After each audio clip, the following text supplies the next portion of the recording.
I'm Amanda, 31, and I never thought I'd be crying in the bathroom at my sister Melissa's wedding while guests enjoyed the reception. When I returned, my assigned table had been given away deliberately. My mother escorted me to an empty table in the corner, whispering that my sister didn't want me ruining her photos with my situation. As I sat alone, fighting tears, a handsome stranger in a blue suit approached. "I'm Mason," he said, sliding into the seat beside me. "Act like you're with me. Your family is watching, and nobody should be alone at a wedding. If you've ever felt the sting of family betrayal, this story might resonate with you." I still remember exactly how it felt sitting alone at that corner table, wondering what I'd done to deserve this treatment. Before I continue, I'd love to know where you're watching from today. Drop your location in the comments below, and hit that subscribe button if you enjoy real family drama stories with satisfying endings. Trust me, you'll want to see how this wedding disaster turned into something I never expected. Growing up, Melissa and I were inseparable. Despite being only 2 years apart, I always felt protective of my younger sister. I was the one who stood up to playground bullies for her, helped her with homework, and later gave her relationship advice during her college years. We shared clothes, secrets, and dreams. At least, that's how I remember it. Our parents, Karen and Richard, never tried to hide their favoritism. Melissa was the golden child with her perfect grades and beauty pageant trophies, while I was the creative one with my sketches and fashion designs. Mom would spend thousands on Melissa's competitions but questioned every art supply purchase I made. Dad was more subtle, but his eyes lit up differently when talking about Melissa's achievements. Despite this, I carved out my own path. I moved to New York after college, working my way up in the fashion industry. Over a decade, I built a respectable career as a stylist and design consultant for a mid-sized label. Melissa stayed closer to home, working in our father's insurance business while dating a series of men our mother approved of. Everything changed 8 months before the wedding. My company underwent restructuring, and my entire department was laid off. After months of unsuccessful job hunting in a competitive market, I reluctantly moved back to my hometown temporarily. I'd saved enough to rent a small apartment, but the career setback hit me hard. I struggled with depression, though I tried to hide it from my family. That's when Melissa announced her engagement to Bradley Thompson. The Thompsons were essentially local royalty, with old money and a sprawling estate outside town. Bradley had inherited his father's investment firm and, at 32, was considered the most eligible bachelor in our social circle. Mom was ecstatic, immediately diving into wedding planning with a fervor I'd never seen before.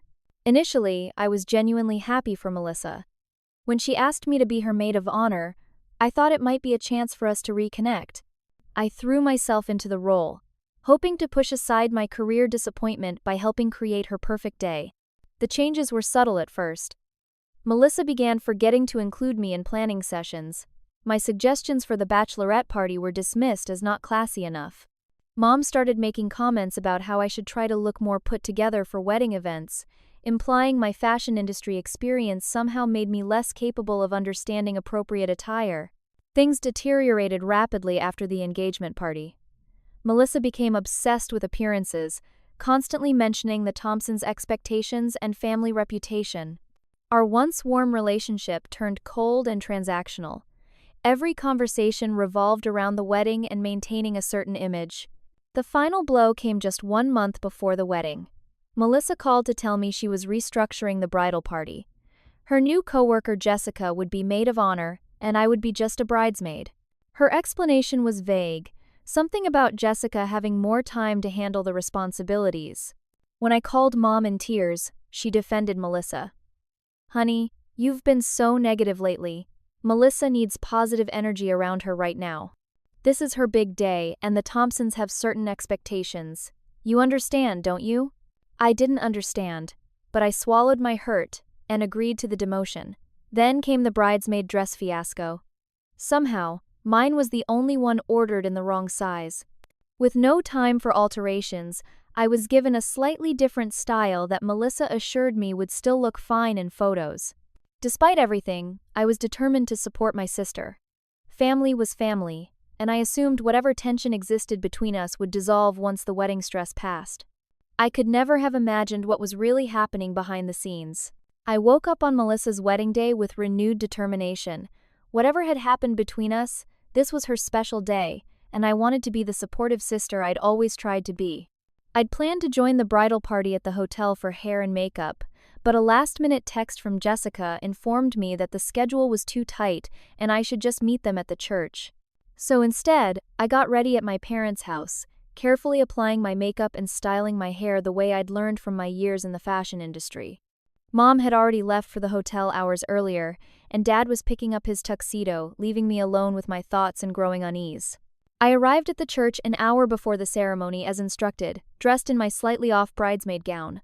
The ushers seemed confused when I identified myself as the bride's sister. "The family section is full," one whispered to the other. "Where should we put her?" I was eventually seated in the back row, next to distant relatives I barely recognized. As I settled in, I noticed my cousin Rachel giving me a sympathetic look from several rows ahead, where she sat with her husband and children. When our eyes met, she quickly looked away. The church filled quickly with expensively dressed guests. I overheard snippets of conversation around me. "That's the sister, isn't it?" An older woman whispered none too quietly.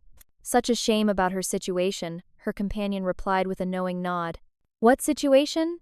I wanted to scream. I'd lost my job, yes, but that was hardly uncommon, especially in my industry. Was that really cause for such whispers and sidelong glances? The ceremony itself was beautiful. The church glowed with thousands of white roses and trailing greenery. When Melissa walked down the aisle on our father's arm, she was radiant in a custom designer gown that probably cost more than my annual rent in New York. Bradley beamed at her from the altar, handsome in his tailored tuxedo. I felt a conflicting mix of emotions watching them exchange vows. Genuine happiness for my sister's joy, mixed with the hurt of exclusion and confusion about my family's behavior. When the minister asked if anyone objected to the union, I caught my mother turning to glare at me from her front row seat, as if expecting me to cause a scene. After the ceremony, I tried to join the receiving line to congratulate the couple, but Jessica smoothly intercepted me. "Family photos are for immediate family only," she said with practiced sympathy. Melissa's request. "But I am immediate family," I wanted to say. Instead, I nodded and stepped away, watching as distant cousins were called forward for photos while I stood alone. Dad approached briefly during the photo session, looking uncomfortable. "You look lovely, Amanda," he said, squeezing my arm. "I'm sorry about all this confusion." Before I could ask what he meant, Mom called him back for more photos, and he hurried away with an apologetic glance. I approached Jessica again when the photo session ended, hoping for some explanation. "What's going on? Why is everyone treating me like I have some contagious disease?" Jessica shifted uncomfortably. "I really can't get involved, Amanda." Melissa was very clear about the arrangements. "What arrangements?" I pressed. "Just try not to make this day about you, okay? For your sister's sake." With that, she hurried off to join the bridal party for the limo ride to the reception. I drove to the reception venue alone, a knot forming in my stomach. Something was very wrong, but I couldn't piece it together. Despite everything, I was determined to enjoy the celebration. Surely, once the ceremony pressure was off, things would return to normal. I couldn't have been more wrong. The reception was held at the Rosewood, the most exclusive hotel in our city. The ballroom had been transformed into a winter wonderland, with crystal decorations and white flowers creating an atmosphere of ethereal beauty. Guests milled about, champagne flutes in hand, admiring the decorations and taking photos. I approached the elaborately calligraphed seating chart, scanning for my name. After checking 3 times, I had to accept the truth. I wasn't listed anywhere, not at the family table. Not at the bridesmaids' table. Nowhere. My cheeks burning with humiliation, I located my mother near the head table. "Mom, there must be a mistake. I can't find my place card." Karen's face tightened as she glanced around to see if anyone was watching our interaction. "There's been a slight change in the seating arrangements," she said, her voice low. "Melissa had to accommodate some last-minute additions from the Thompson side. So where am I supposed to sit?" With an exasperated sigh, she took my elbow and guided me toward the back of the ballroom. "There's a table over there for overflow guests." The overflow table was half hidden behind a large floral arrangement, positioned directly next to the swinging doors to the kitchen. It was clearly meant for venue staff to use during their breaks. "This is a joke, right?" I whispered, fighting back tears. "Please don't make a scene, Amanda," Mom hissed. "This is your sister's special day. Can you please, for once, not make everything about you?" Before I could respond, she plastered on a smile and hurried back to greet more guests, leaving me standing alone, stunned by her words. I retreated to the bathroom, locking myself in a stall as tears finally spilled over. What had I done to deserve this treatment? How had I become the family pariah without even knowing why? After composing myself, I returned to find that even the staff table now had several occupants, elderly relatives I vaguely recognized as distant connections on my father's side. They looked up briefly as I approached, then continued their conversation as if I weren't there. A single empty chair remained. As I reluctantly took my seat, a tall man in a perfectly tailored blue suit approached the table. He had a camera slung around his neck, but didn't have the harried look of the wedding photographers I'd seen rushing around earlier. "Is this seat taken?" he asked with a warm smile that reached his hazel eyes. "Apparently not," I replied, gesturing to the empty chair beside me. Instead of sitting immediately, he glanced around the ballroom, then back at me. His expression shifted to one of determination as he pulled out the chair. "I'm Mason," he said, extending his hand. "And from what I've observed in the last 20 minutes, you could use an ally right now." His voice lowered as he added, "Act like you're with me. Your family is watching, and nobody should be alone at a wedding." I hesitated, then shook his offered hand. "Amanda." "And is it that obvious?" "Only to someone paying attention," he replied, "which, fortunately for you, is part of my job." "Are you a guest? I don't remember seeing you at the ceremony." Mason shook his head. "I'm working, technically. I'm the second photographer's assistant, more of a lighting and equipment guy than an actual photographer." "Should you be sitting with guests, then?" I asked, though I was secretly grateful for his company. He grinned, a dimple appearing in his left cheek. "What are they going to do, fire me? Besides, I'm on my dinner break, and all the good shots have been taken for now." He nodded toward where my sister and new brother-in-law were surrounded by photographers capturing their first champagne toast. I couldn't help but laugh, the first genuine moment of joy I'd felt all day. From across the room, I noticed my mother watching us with narrowed eyes. Beside her, Melissa had paused mid-conversation, her perfect smile faltering as she observed me talking with the handsome stranger. "They're staring," I murmured. "Good," Mason replied, casually draping his arm over the back of my chair. "Let them wonder." For the first time that day, I felt something other than hurt and confusion. A small spark of defiance ignited within me. If my family wanted to treat me like an unwelcome stranger, perhaps having an actual stranger as an ally wasn't such a bad thing after all. "So, Amanda," Mason said, his eyes twinkling with mischief, "tell me how you know the happy couple." "Well, that's quite a story," I replied, matching his playful tone. "The bride is actually my sister, though you'd never guess it from where I'm sitting." His eyebrows rose slightly, but he didn't seem shocked. "Interesting family dynamic you've got there." "You have no idea," I said, taking a sip of my water. "Though I'm beginning to wonder if I don't have the full picture myself." As dinner was served, Mason and I continued our conversation. He was surprisingly easy to talk to, asking thoughtful questions about my life in New York and my career in fashion. He listened attentively, without the glazed expression most people get when I discuss fabric weights or seasonal color trends. Across the ballroom, the bridal party laughed and clinked glasses at their prominent table. I should have been there among them, but somehow, sitting with Mason in our forgotten corner felt more comfortable than I'd been all day. "You know," Mason said thoughtfully, "I've worked dozens of weddings, and there's always more going on beneath the surface than anyone admits. Perfect days rarely come from perfect families." Something in his tone made me wonder just how much he had observed about my situation. Before I could ask, the DJ announced it was time for the bride and groom's first dance. As all eyes turned to the dance floor, Mason leaned closer. "I think there's something you should know," he said quietly. "Something I've overheard while working this wedding." My heart quickened. "About my family?" He nodded, his expression serious for the first time since we'd met. "About why you're sitting here instead of with them." Mason and I continued our conversation as the first dance ended and other couples joined the bride and groom on the dance floor. The romantic lighting cast shadows across his face, making it difficult to read his expression. Before I say anything, he began cautiously. I want you to know that I'm not usually one to get involved in family drama at the events I work. It's unprofessional and, honestly, not my business. But, I prompted, feeling the weight of what was coming. But sometimes there are situations where staying silent feels worse than speaking up. He glanced around to ensure no one was within earshot. Have you noticed anything strange about how the vendors are treating you today? Not just your family, but the staff? I thought about it. The photographer who had angled me out of family photos, the catering manager who had actively avoided eye contact, the bartender who had served everyone around me before reluctantly acknowledging my presence. Yes, I admitted. But I assumed it was because I wasn't on some VIP list or something. Mason shook his head, his expression grim. It's more deliberate than that.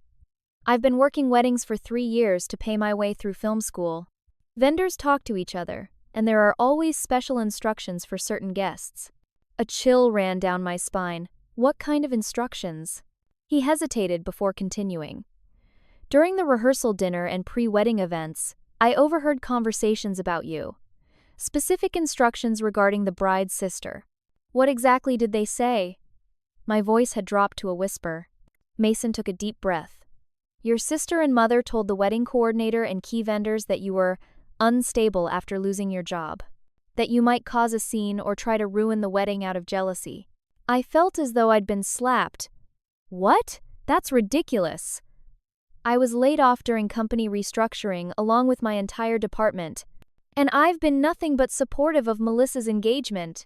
There's more, Mason said gently. They specifically instructed hotel staff to keep you away from the wedding party during preparations. The seating chart error wasn't a mistake. The bridal suite was under instructions to turn you away if you showed up this morning. My mind raced, trying to process this information. But why would they do this? What could they possibly gain by isolating me and spreading lies? From what I gathered, it has something to do with the Thompson family image. Bradley's parents apparently expressed concerns about family stability after meeting you at the engagement party. I remembered that evening clearly. I had been perfectly polite, if a bit subdued due to my job situation. Nothing that would warrant this level of subterfuge. I'm sorry to be the bearer of bad news, Mason said, genuine concern in his eyes. I wouldn't have said anything, but watching how they've treated you today, it didn't sit right with me. I appreciate your honesty, I managed, though my voice trembled slightly. But it's hard to believe my own mother and sister would go to such lengths. Mason hesitated, then pulled out his camera. I have something to show you. He navigated through some photos, then turned the display toward me. I was documenting some behind-the-scenes moments yesterday during setup. The first image showed Melissa and my mother huddled with the wedding coordinator. Nothing unusual, except for what my mother was holding, a photograph of me, clearly taken without my knowledge, with a list of some kind attached to it. The next photo showed my mother pointing emphatically at the seating chart, the coordinator nodding with a concerned expression. I didn't think much of it at the time, Mason explained. But after seeing how they've treated you today, my shock was giving way to a simmering anger. Did you happen to hear anything about my supposed situation, the one everyone keeps whispering about? Mason's expression turned even more serious. According to what was told to vendors, you had some kind of breakdown after losing your job. There were implications that you'd been in psychiatric treatment. The room seemed to spin around me. That's a complete fabrication. I was depressed about my career setback, yes, but I never sought treatment or had any kind of breakdown. I figured as much, Mason said. You seem perfectly stable to me. More so than the bride, if we're being honest. A horrible thought occurred to me. Do you think my father knows about this? Based on what I've seen, I'm not sure. He seems uncomfortable with how you're being treated, but not necessarily in on the planning. I thought about my father's brief interaction with me at the church, his apologetic glance. Had he been kept in the dark, or was he just less committed to the deception? As we talked, I noticed my cousin Rachel approaching our table, her expression worried. She glanced over her shoulder before sliding into an empty seat beside me. Amanda, are you okay? She asked in a low voice. Everyone's acting so weird about you being here. I exchanged a look with Mason before responding. Actually, Rachel, I'm trying to figure that out myself. Have you heard anything about why I'm being treated like persona non grata at my own sister's wedding? Rachel shifted uncomfortably. Just rumors. Aunt Karen told my mom you were going through some mental health issues, that you resented Melissa's happiness because of your job loss. Mom said we should keep our distance to avoid triggering you. My heart sank further. And everyone believed this without question, without asking me directly? You know how our family is, Rachel said with a sad smile. No one talks about anything directly. But for what it's worth, I didn't buy it. You've always been the most level-headed one in the family. As Rachel left, promising to check in on me later, I turned back to Mason, fighting tears of anger and betrayal. I can't believe they would do this. Create this elaborate fiction just to, what, impress the Thompsons? Make sure I didn't embarrass them somehow? Mason reached out, briefly squeezing my hand. Family dynamics can be incredibly toxic, especially when status and appearances are involved. The question is, what do you want to do with this information? I looked around at the reception in full swing, my sister radiant in her perfect wedding, my mother holding court with her society, friends, all while I sat in the corner with a stranger who had shown me more kindness than my own blood. I don't know yet, I admitted, but I do know I'm done playing by their rules. I know many of you watching have experienced family betrayal. That moment when you realize the people who should support you the most are actually undermining you behind your back. If this story is resonating with you, please hit that like button. It helps me know I'm not alone in these experiences. Now, let's see what happened next after I discovered the full extent of my family's deception. I need a drink, I said firmly, standing up. A strong one. Mason smiled. I know just the place. The hotel has a smaller bar off the main lobby that's much quieter than this circus. We slipped out of the reception, and I felt a weight lift from my shoulders as the ballroom doors closed behind us. The elegant hotel bar was nearly empty, most guests being at the wedding. We claimed 2 plush seats in a corner, and I ordered a double scotch. I'm technically still working, Mason said with a wink, but I think circumstances warrant breaking the no drinking on the job rule. He ordered a whiskey neat. Once our drinks arrived, I took a long sip, relishing the burn. So, what's your story? You know all about my family drama now. Fair's fair. Mason leaned back, contemplating his glass. I'm not nearly as interesting. 33, film school grad student focusing on documentary filmmaking. I work photography gigs to pay the bills while trying to get my own projects off the ground. What kind of documentaries? Human interest stories, mostly. Everyday people with extraordinary circumstances, he smiled. I'm particularly drawn to family dynamics and the stories we tell ourselves about who we are versus who we actually are. That explains why you noticed what was happening with me, I observed. Professional interest in dysfunctional families. He laughed. Partially professional, partially personal. Let's just say my own family history gave me a radar for these situations. Bad relationship with your parents? I asked, recognizing a kindred spirit. My father was the king of image management, Mason explained. Local politician, very concerned with appearances. My mother went along with everything. When I came out as bisexual in high school, they were less concerned about my well-being and more worried about how it would affect my father's re-election campaign. That sounds familiar, I said. Different circumstances, same priority on appearance over authenticity. Exactly. They never rejected me outright, just minimized me. Introduced my girlfriends to their friends but never my boyfriends. It was like they were selectively editing their family narrative. We fell into easy conversation, sharing stories of our respective family dramas. Unlike my sister and mother, Mason listened attentively, asking thoughtful questions. I found myself opening up about my career aspirations, my struggles in New York, my genuine confusion about what had gone wrong with Melissa. It wasn't always like this, I explained. We were close growing up. I don't understand how she could turn on me so completely. Mason swirled his drink thoughtfully. People change when status and money enter the picture. Sometimes they reveal who they always were beneath the surface. You sound like you have experience with the Thompsons, I observed. He hesitated. I know of them. Bradley's father Henry sits on the board of the Film Institute where I study. they have a reputation for being particular about their associations. Particular how? Let's just say they're old money with old-fashioned views about what makes a family respectable. Mental health issues, even fabricated ones, would definitely raise red flags for them. Something clicked into place. So Melissa and my mother invented this story about my instability to appease the Thompsons? It's possible. From what I've gathered working these events, there was concern about damaged in-laws affecting the family reputation. My blood boiled at the word damaged. That's beyond cruel. Mason nodded, then looked slightly uncomfortable. There's something else you should know. When I was assigned to this wedding, I was specifically told to keep an eye on you. What? I nearly choked on my drink. The main photographer pulled me aside yesterday. Said if I noticed the sister in the blue dress causing any disturbance, I should alert security immediately. He shook his head in disgust. That's partly why I approached you. I refused to be part of their monitoring system. The betrayal cut deeper with each new revelation. My own sister had hired people to watch me like I was some kind of threat. Thank you for telling me the truth, I said quietly, and for not going along with their plan. I know what it's like to be the family member they want to hide away, he replied. No one deserves that treatment.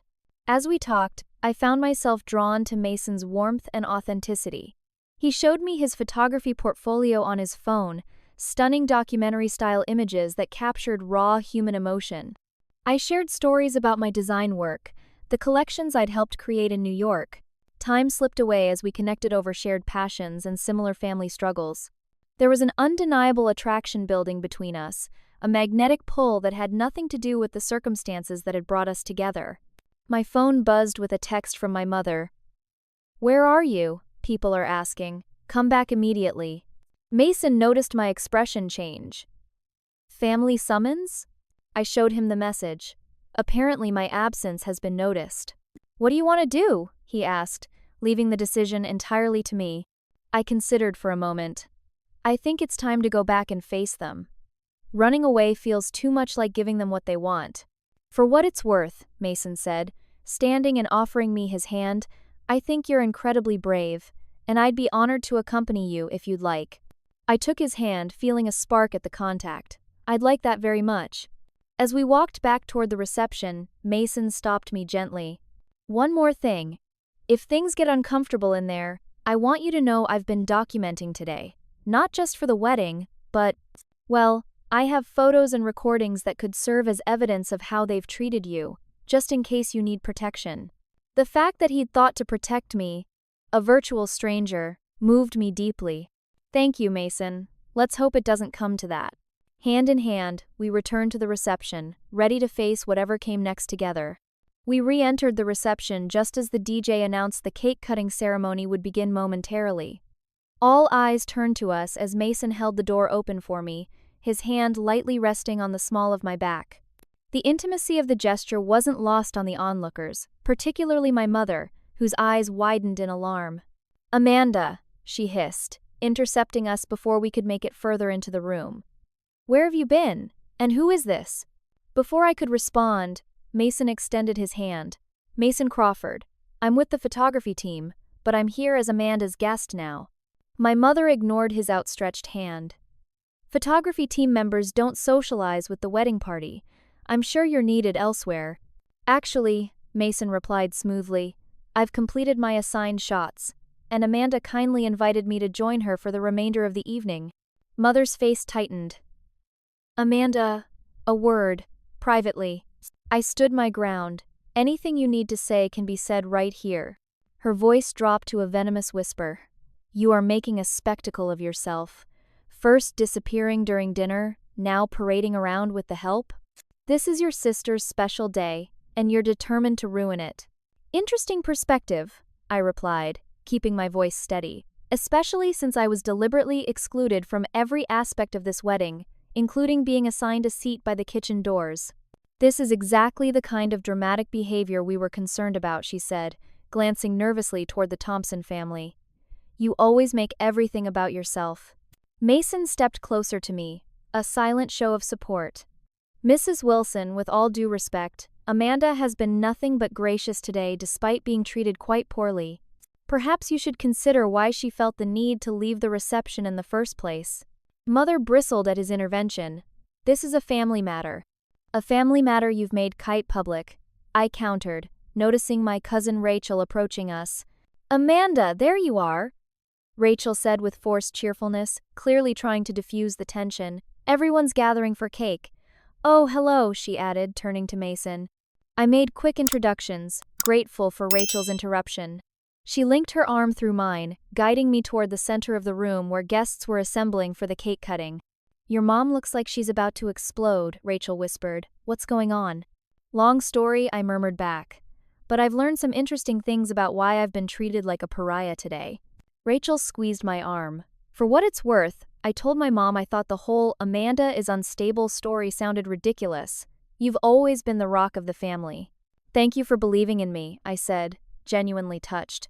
As we approached the cake table, I noticed Bradley's father, Henry Thompson, staring intently at Mason. Recognition flashed across his face, followed by what looked like concern. He leaned over to whisper something to his wife, who turned to look at us with narrowed eyes. Melissa and Bradley stood behind the elaborate 6-tier cake, picture-perfect smiles fixed in place. When Melissa spotted me with Mason, her smile faltered momentarily before she recovered. Bradley, on the other hand, seemed genuinely confused by the tension, glancing between his new wife and me with a furrowed brow. The cake cutting proceeded without incident, the newlyweds feeding each other dainty bites to appreciative coos from the crowd. When it came time for family photos around the cake, I held back, assuming I would be excluded as I had been all day. To my surprise, the main photographer called out, "Could the bride's sister join for a family shot?" As I hesitated, Mason gave me a slight nod. I realized he must have said something to his colleague.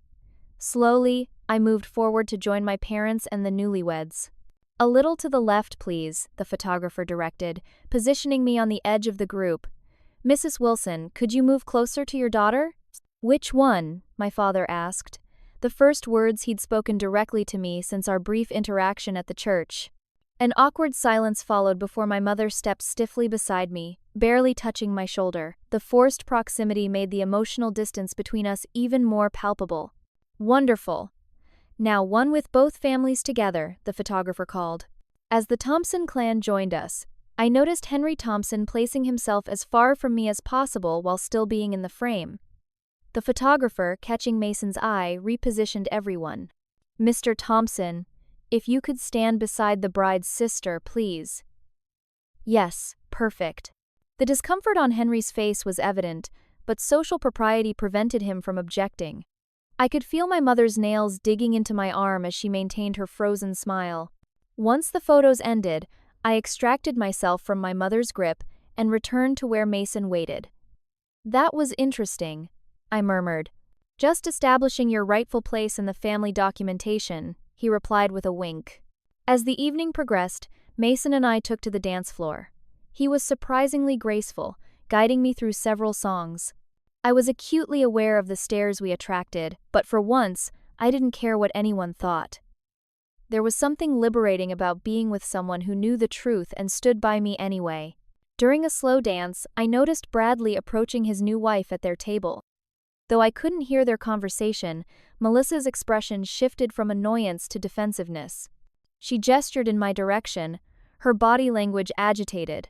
Bradley's brow furrowed as he glanced toward me, then back to Melissa with what appeared to be confusion and disappointment. I think your new brother-in-law might be getting a glimpse of his wife's true colors, Mason observed, following my gaze. I almost feel sorry for him, I admitted. I don't think he knows what he's gotten himself into. As the song ended, my father appeared beside us, looking uncomfortable but determined. May I have the next dance with my daughter? He asked Mason formally. Mason looked to me for permission. When I nodded, he stepped aside with a respectful, "Of course, sir." Dad took my hands awkwardly as a new song began. We had never been particularly close, his attention always focused on Melissa or his business. You look beautiful today, Amanda, he said after several moments of silence. That color suits you. Thank you, I replied, uncertain where this was going. He cleared his throat. I want you to know that I don't agree with how things have been handled, with you, today. Then why didn't you say something?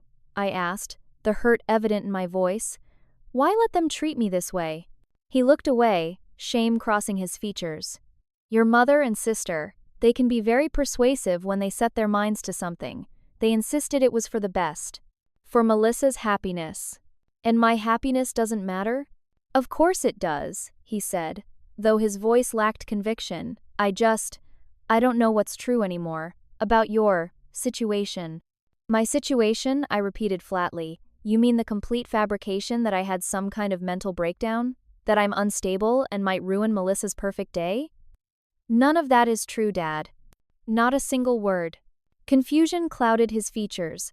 But your mother said you were in treatment, that your therapist recommended limited interaction at high-stress events.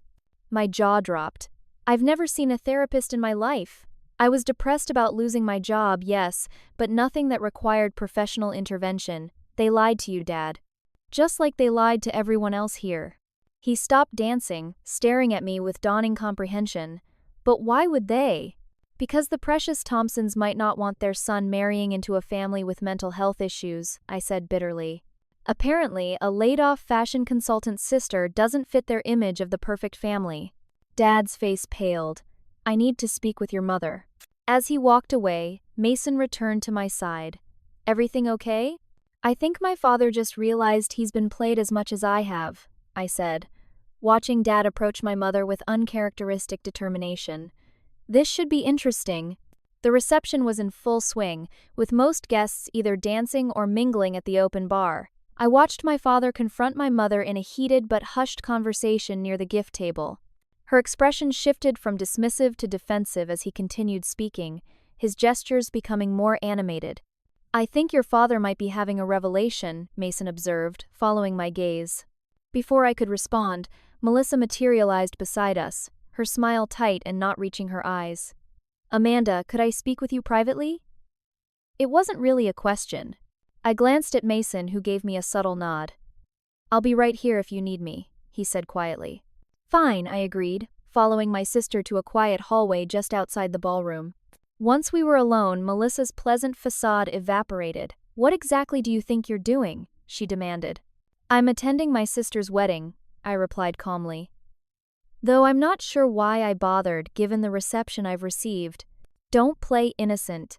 You show up with some random guy, dancing and laughing like you're having the time of your life. You're trying to steal attention on my day. I stared at her, genuinely perplexed. First of all, Mason works for your wedding photographer. Second, am I not allowed to enjoy myself at all? Would you prefer I sit alone and miserable in the corner where you put me? You weren't supposed to bring a date, especially not someone like him. Someone like him? I repeated. What exactly is wrong with Mason? Melissa huffed. He's not our kind of people, Amanda. The Thompsons are very particular about the company they keep. Do you have any idea how it looks, you parading around with the help? The sheer snobbery left me momentarily speechless. When I found my voice, it was eerily calm. I know exactly what's going on, Melissa. I know about the lies you've been spreading. About my supposed mental breakdown and treatment. I know you deliberately excluded me from every aspect of this wedding to appease your in-laws. Her expression flickered between shock and defiance. You don't understand the pressure I've been under. The Thompsons have expectations. They're very concerned about family stability and appearances. So you threw your own sister under the bus to impress them? Made me out to be some unstable liability who might ruin your perfect day? It wasn't like that, she insisted, though her eyes darted away. We just needed to manage the situation. Mom thought it would be easier if we limited your involvement. Limited my involvement? I repeated incredulously. You seated me at a staff table by the kitchen doors. You had security watching me like I might start throwing plates at any moment. Melissa crossed her arms defensively. You haven't exactly been yourself lately, moving back home after failing in New York, moping around all depressed. The Thompsons have concerns about mental instability in the family line. The casual cruelty of her words hit me like a physical blow. I lost my job in a company-wide layoff during an economic downturn. That doesn't make me a failure or mentally unstable. Well, it doesn't look good, does it? She snapped. Everyone else in this family is successful. Dad's business is thriving. I've got my position at the foundation, and now I've married into one of the most prominent families in the state. Then there's you, unemployed and bitter. I took a step back, truly seeing my sister for perhaps the first time. You really believe that, don't you? That your worth is tied to status and appearances. That's how the real world works, Amanda. Something you'd understand if you'd stayed here instead of chasing pipe dreams in New York. My career wasn't a pipe dream. I was good at what I did. I still am. Melissa's laugh was tinged with cruelty. Really? Then why haven't you found another job? It's been months. A horrible suspicion formed in my mind. That's an interesting question, actually. I've had several promising interviews that mysteriously went cold, including with Vantage Style Group, where I was practically assured a position before they suddenly went in another direction. Something flashed in Melissa's eyes before she could hide it. Guilt. What did you do? I asked, my voice dropping dangerously low. Nothing that wasn't for your own good, she replied, lifting her chin defiantly. You needed to come home to stop this ridiculous fashion industry fantasy. When Bradley's father mentioned he knew people at Vantage, I simply suggested they might want to reconsider hiring someone with your history. The blood drained from my face. You sabotaged my career. My own sister actively worked to keep me unemployed. I was helping you, she insisted. You belong here, with family, not chasing trends in New York with all those unstable creative types. Before I could respond to this breathtaking betrayal, Mason appeared in the hallway. Amanda, is everything okay? You've been gone a while. Melissa's face contorted with anger. This is a private conversation. You need to leave immediately. Mason stood his ground. I'm not going anywhere unless Amanda asks me to. Do you know who my husband's family is? Melissa hissed. One word from me and you'll never work another wedding in this state. Melissa, stop, I said, stepping toward Mason. This has gone far enough. You're right about that, she snapped. I'm getting security. Both of you are leaving my reception, now. As she reached for her phone, Mason spoke quietly. Before you do that, you should know I've been recording this conversation. Melissa froze. You what? He held up his phone, standard practice when working events. For my own protection, I never expected to capture a confession of deliberate career sabotage, though. The color drained from Melissa's face. You're bluffing, and recording without consent is illegal. Actually, I interjected, this state has one-party consent laws. As long as one participant in the conversation knows it's being recorded, it's perfectly legal. Mason nodded. I've documented everything today. The seating arrangement, the instructions given to vendors about Amanda, and now your admission about interfering with her employment opportunities. I wonder how the Thompsons would feel about that kind of unethical behavior in their new daughter-in-law. Melissa looked genuinely frightened for the first time. You wouldn't dare. I have no desire to ruin your life, Melissa, I said quietly. Unlike you, I don't hurt family members for personal gain. But I won't let you continue to damage my reputation or my career. Our confrontation was interrupted by our mother's arrival, her face tight with anger. What is going on here? Melissa, people are asking for you. It's time for the bouquet toss.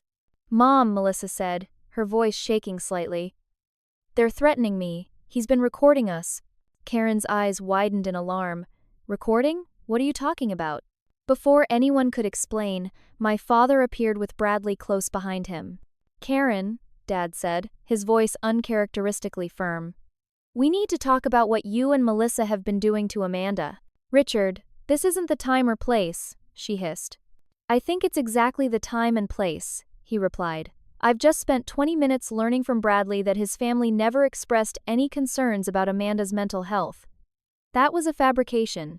All eyes turned to Bradley, who looked deeply uncomfortable. I only just found out about all this myself. My parents mentioned Amanda seemed quiet at the engagement party, but they never said anything about mental health concerns.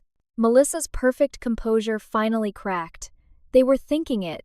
Your mother kept making comments about family stability being important to your family line. Bradley stared at his new wife with growing dismay. So you, what? Invented a mental health crisis for your sister? Had her monitored at our wedding? Melissa, that's disturbing. It was all for us, Melissa insisted, reaching for his hand. To protect our future, our image. He pulled away from her touch. I don't even know who you are right now.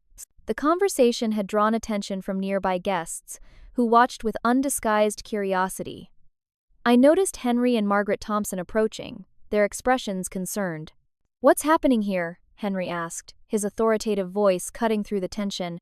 "Bradley, is everything all right?" Bradley turned to his father, visible conflict on his face. "No, Dad, it's not. I've just learned that my wife and mother-in-law have been spreading false information about Amanda's mental health and deliberately excluding her from the wedding." Margaret Thompson's perfectly maintained eyebrows rose. "Is this true, Melissa?" All eyes turned to my sister, whose perfectly crafted wedding day was crumbling around her. For a moment, I almost felt sorry for her. "I was only trying to ensure everything was perfect," she said, her voice small. "The wedding, the family image, everything." Henry Thompson's expression grew stern. "Young lady, in my experience, people who obsess over appearing perfect are usually hiding something far from perfect beneath the surface. In our family, we value integrity above all." The irony of his statement wasn't lost on me, given Mason's earlier revelations about the Thompsons' reputation for image management. But in this moment, their disapproval was directed squarely at Melissa, not me. As our family drama spilled back into the reception area, guests pretended not to stare while watching avidly. The perfect society wedding was unraveling in real time, and I found myself strangely detached from the spectacle. The hurt was still there, the betrayal fresh and raw, but something else was emerging alongside it, a sense of vindication and, unexpectedly, freedom. Mason's hand found mine, a silent anchor in the storm. Whatever happened next, I knew one thing with absolute certainty. I was done letting my family define my worth or dictate my path. Mason and I slipped away from the reception as the Thompson family pulled Bradley aside for what appeared to be a serious conversation. Melissa stood frozen beside my parents, the perfect bride's makeup streaked with tears as her carefully constructed facade crumbled. "Do you want to go somewhere and talk?" Mason asked gently as we reached the hotel lobby. I nodded, emotionally exhausted but strangely calm. The bar again? I could use another drink after all that. The quiet elegance of the hotel bar provided a welcome respite. I sank into a plush chair, kicking off my uncomfortable bridesmaid shoes with a sigh of relief. "Well, that was quite the wedding," Mason said, ordering us both drinks. "How are you holding up?" "Honestly, I'm not sure," I replied. Part of me feels awful about causing a scene at my sister's wedding, regardless of how she treated me. Another part feels liberated. Like I've been carrying this weight of family expectations and judgment for so long that I forgot what it feels like without it. Mason nodded thoughtfully. Family dynamics can be like that. We get so used to our assigned roles that breaking free feels both terrifying and exhilarating. "The worst part is learning about Melissa sabotaging my job prospects," I said, anger flaring anew at the thought. "That crosses a line from petty wedding drama to actively harming my life and career." "You should consider legal action," Mason suggested. "What she did could constitute tortious interference with business relationships." "I have it recorded, and I'm happy to provide that as evidence." I considered his words. "I'm not sure I want to escalate this to legal territory. That seems like it would permanently destroy any chance of repairing family relationships." "That's fair," he acknowledged. "Just know the option is there if you change your mind." As we sat talking, my phone buzzed with a text from my father. "Would like to meet tomorrow morning to talk. Hotel restaurant, 9 a.m. Just you and me." I showed Mason the message. "What do you think? Should I go?" "That's entirely your decision," he said. But from what I observed, your father seemed genuinely shocked by what was happening. He might be your best ally in the family right now. We spent another hour in the bar, our conversation shifting from the wedding drama to more personal topics. Mason told me about his documentary project following artists who'd lost studio spaces to gentrification. I shared stories from my fashion career, the collections I'd helped develop, the designers I'd worked with. There was an undeniable connection between us that transcended the unusual circumstances of our meeting. As the evening drew to a close, we exchanged contact information. "I'd like to see you again," Mason said, his hazel eyes warm in the dim light. "When all this wedding drama has settled, a proper date without family sabotage as the backdrop." I smiled, feeling a flutter of anticipation. "I'd like that too." The next morning, I arrived at the hotel restaurant to find my father already waiting, looking like he hadn't slept much. He stood as I approached, awkwardly pulling out my chair. "Thank you for coming," he said once we were seated. "I wasn't sure you would." "I almost didn't," I admitted. "But I figured you deserved a chance to explain." Dad nodded, his expression somber. "First, I want you to know that I had no idea about the extent of what your mother and Melissa were doing. The story I was told was that you were struggling emotionally after losing your job, and the wedding planner had suggested limiting your involvement to reduce your stress. And you believed that without asking me directly?" I couldn't keep the hurt from my voice. He looked down at his coffee.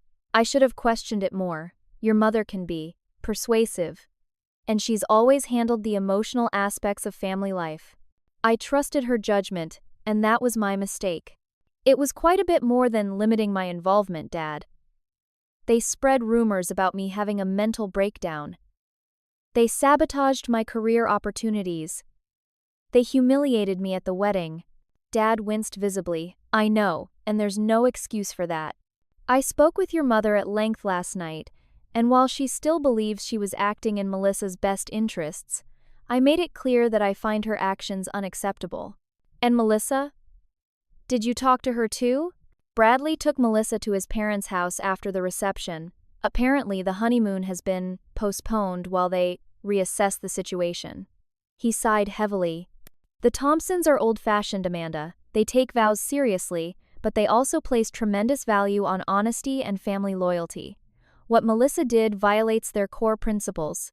I felt a twinge of sympathy for my sister, despite everything. "I never wanted to ruin her marriage." "You didn't," Dad said firmly. "She did that all by herself." We sat in silence for a moment before he continued. "I want to help you get back on your feet, financially, I mean. I know you've been struggling to find work in your field, and now I understand why. I'd like to give you enough to relocate back to New York, if that's what you want, or to start something new here." The offer was tempting, but I shook my head. "I appreciate the gesture, Dad, but I need to do this on my own. What I would value more than money is your emotional support." "You have it," he said without hesitation. "Unconditionally, from now on. I've been a passive father for too long, letting your mother drive the family dynamics. That changes today." We talked about the possibility of family therapy, though we both acknowledged that getting Melissa or my mother to participate might be challenging. Dad suggested he and I start sessions together regardless, which surprised and touched me. As we were finishing breakfast, my phone chimed with an email notification. I glanced at it casually, then did a double-take. "Everything okay?" Dad asked. "It's from Vantage Style Group," I said, scanning the message with growing excitement. "They want to schedule another interview. Apparently, their HR department received information that statements made about me were false and potentially defamatory." Dad raised an eyebrow. "Your young man from the wedding?" "Mason," I supplied. "He mentioned he was going to help, but I didn't expect results this quickly." Later that day, I received another surprising message, this one from Bradley. He asked to meet briefly, assuring me he would come alone. We arranged to meet at a coffee shop downtown. Bradley looked exhausted when he arrived, the perfectly groomed groom from yesterday replaced by a man clearly wrestling with difficult realizations. "Thank you for seeing me," he began. "I wanted to apologize personally for what happened at the wedding. I had no idea what Melissa and your mother were doing." "I believe you," I said, studying his troubled expression. "How are things between you two?" He sighed heavily. "Complicated. We're staying separately while we figure things out. My parents are pushing for an annulment, but I'm not ready to make that decision yet. I truly love Melissa, but I don't know if I can trust her after this." "For what it's worth," I said carefully, "I think Melissa does love you. She just got caught up in trying to be what she thought your family wanted. That doesn't excuse her actions, but it might explain them." Bradley nodded thoughtfully.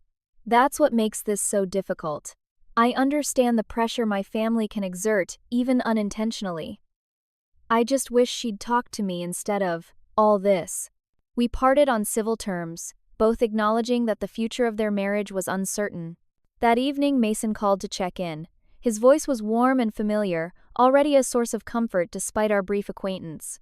"How did things go with your father?" he asked. "Surprisingly well," I replied, filling him in on our conversation. "And thank you for reaching out to Vantage. That was unexpected but very much appreciated." I just made sure they had accurate information, he said modestly. The rest is all you. We talked for over an hour, making plans to meet properly the following weekend. There was something refreshingly honest about Mason, a quality I hadn't realized I'd been missing in my relationships. After we hung up, I sat in my small apartment, contemplating the seismic shifts in my family dynamics. The pain was still there, but alongside it, a growing sense of possibility. Perhaps the wedding disaster had been a necessary breaking point, forcing long-buried truths and resentments into the open where they could finally be addressed. My phone buzzed with another email notification, this time from a boutique design studio in the city, responding to an application I'd submitted months ago. They wanted to meet to discuss a potential position. For the first time since losing my job, I felt a genuine surge of hope. Whatever came next, I would face it on my own terms, free from the shadow of family expectations and pretense. 1 year later, the spring sunshine streamed through the windows of my new apartment as I put the finishing touches on my portfolio. My position at Harlow Design Studio had blossomed from an initial 3-month contract to a full-time role as their lead fashion consultant. The boutique firm specialized in sustainable fashion, a direction I'd always wanted to explore but had never had the opportunity in my previous jobs. So much had changed in a year. My phone buzzed with a text from Mason. Finished editing the festival footage. Can't wait to show you tonight. Love you. I smiled, warmth spreading through me at his message. What had begun as an unexpected connection at my sister's disastrous wedding had developed into the most honest, supportive relationship I'd ever experienced. Mason's documentary about displaced artists had been accepted to several film festivals, and he'd recently secured funding for his next project. Our relationship had blossomed organically, built on mutual respect and understanding. Unlike my family, Mason saw and appreciated me for who I truly was, not who he wanted me to be. We'd moved in together 3 months ago, and while it was still an adjustment-sharing space after years of independence, it felt right in a way I couldn't quite articulate. My thoughts were interrupted by another message, this one from my father. Don't forget, dinner at 7 p.m. Your mother is making an effort.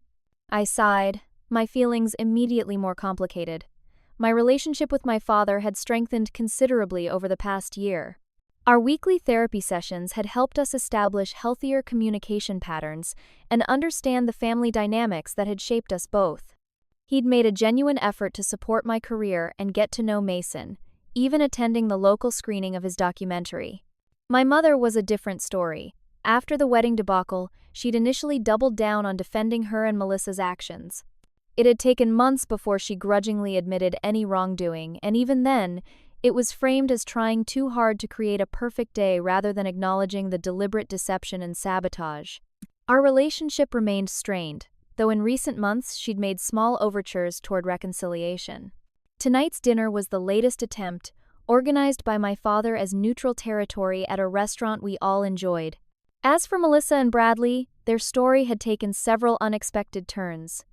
After 2 months of separation, they had attempted reconciliation, attending intensive couples therapy.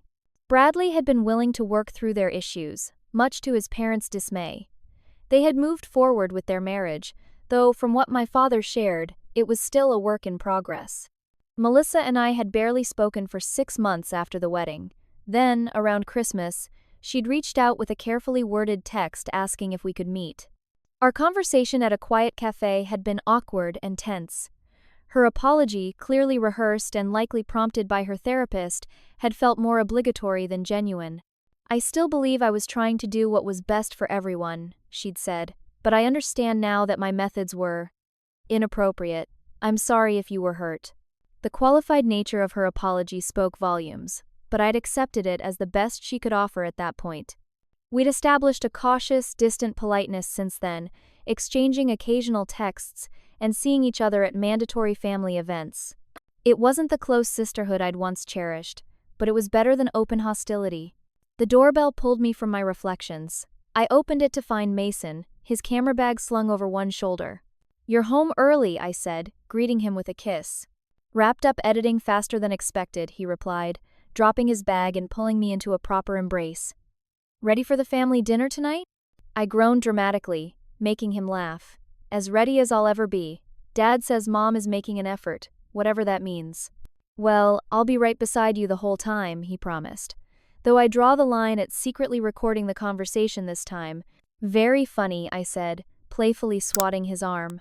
That recording had become something of an inside joke between us, though we both recognized it had been a crucial turning point in my family saga. Later that evening, we arrived at the restaurant to find my parents already seated. Dad stood to greet us warmly, while Mom offered a tight smile and a stiff hug. "You look well, Amanda," she said, her eyes quickly assessing my appearance. "That new job must be treating you well." "It is," I confirmed. "We just finished the summer collection, and my suggestions for sustainable sourcing were approved by the whole team." "How?" "Creative," she replied, clearly still unsure how to discuss my career. Dad smoothly changed the subject, asking Mason about his documentary's reception at the recent film festival. As they chatted enthusiastically, I noticed my mother watching me with an unreadable expression. "Melissa and Bradley will be joining us," she said quietly. "I hope that's all right." Though surprised, I nodded. "Of course." 10 minutes later, Melissa and Bradley arrived. My sister had changed in subtle ways over the past year. The perfect polish remained, but there was a new hesitancy to her demeanor, a slight softening of her previously rigid self-presentation. "Amanda," she greeted me with a careful smile. "Mason, it's good to see you both." Bradley seemed more at ease, shaking Mason's hand warmly and giving me a genuine hug. "Great to see you. I saw the write-up about your sustainable fashion initiative in the business journal. Impressive work." Dinner proceeded with surprisingly little tension. We steered clear of sensitive topics, focusing instead on safe subjects like Dad's recent retirement plans and Bradley's community development project. Mason shared anecdotes from his documentary filming that had everyone laughing, even my mother. As dessert was served, Melissa cleared her throat. "We actually have some news to share," she said, glancing at Bradley. "We're expecting, due in November." A chorus of congratulations erupted around the table. Mom immediately launched into questions about doctors and nursery plans while Dad beamed proudly. "That's wonderful news," I said sincerely, surprised at the lack of jealousy or resentment I felt. A year ago, this announcement would have triggered complex emotions about Melissa once again taking center stage in the family. Now, it simply felt like good news about a relative's life milestone. As the evening wound down and we prepared to leave, Melissa pulled me aside. "Amanda, I was hoping we could talk sometime," she said, her voice lacking its usual confidence, "just the two of us." "Sure," I replied, curious despite my reservations. "What about?" She glanced around to ensure no one was listening. "With the baby coming, I've been thinking a lot about family, about the kind of mother I want to be." She hesitated. "I don't want my child growing up in a family with the same dynamics we had. The favoritism, the competition, the emphasis on appearances over authenticity."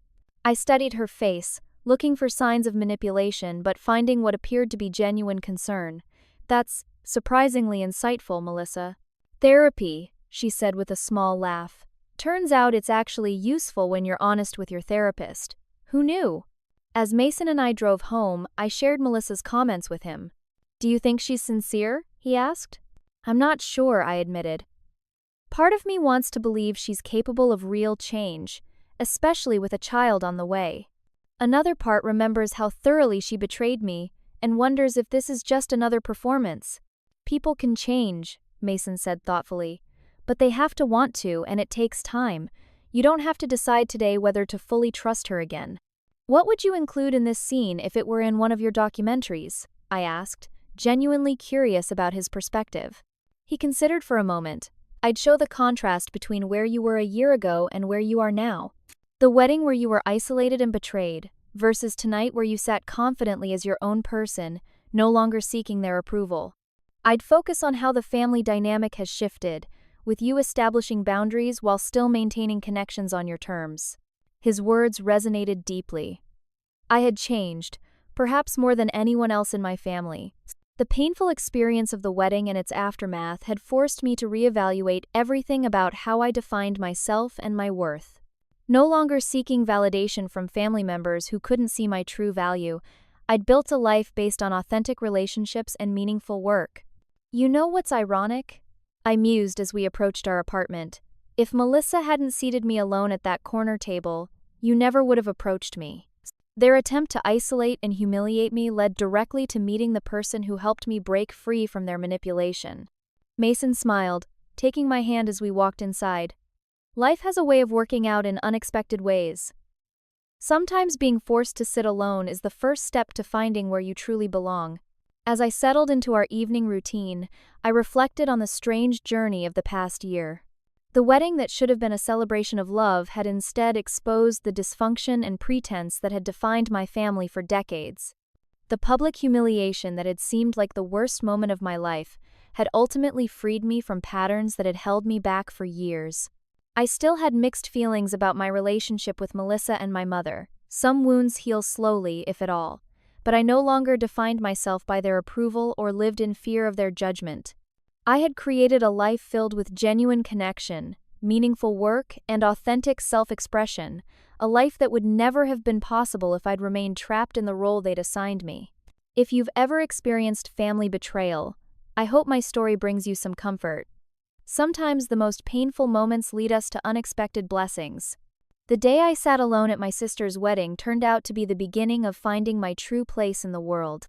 If you connected with this story, please hit that like button and subscribe for more real family stories. I'd love to hear your thoughts in the comments below. Have you ever had a painful family experience that ultimately led to positive change? Share your story, and let's support each other through these complex family journeys. Thanks for watching, and remember, sometimes the family we choose is more important than the family we're born into.